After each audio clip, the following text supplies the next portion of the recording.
তারকেশ্বর জনপ্রিয় ধারাবাহিক শুভ বিবাহের সফর শেষ হলো। ১ বছর ৮ মাস পর এই ধারাবাহিকের যাত্রা বা পথ চলা শেষ হলো। স্বাভাবিকভাবেই এই ধারাবাহিক শেষ হওয়ার সঙ্গে সঙ্গেই মন খারাপ হয়ে গিয়েছে এই ধারাবাহিকের কলাকুশলী তথা অভিনেতা অভিনেত্রী সকলেই। মূলত এই ধারাবাহিকের সুধা চরিত্রে, অর্থাৎ এই ধারাবাহিকের নায়িকার ভূমিকায় দেখা যাচ্ছিল অভিনেত্রী সোনামণি সাহাকে। এদিন তার চরিত্রের একটি ছবি সমাজ মাধ্যমে পোস্ট করে আবেগঘন হয়ে উঠেছেন সোনামণি।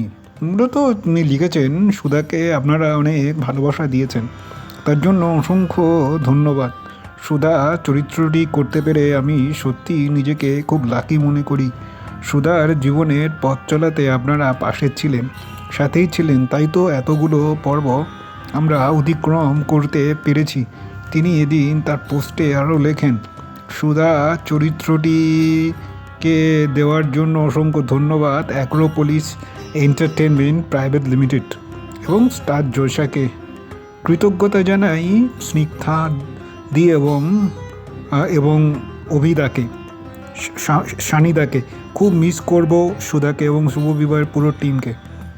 পরে পথের শেষে পথ ঠিক মিলে যাবে একদিন, দেখা হবে আবার অন্য কোনো নতুন রূপে। স্বাভাবিকভাবেই এই ধারাবাহিক শেষ হওয়ার পর যে আবেগঘন হয়ে পড়েছেন এই পোস্ট থেকেই স্পষ্ট সোনামণির। অন্যদিকে এই ধারাবাহিকের অন্যতম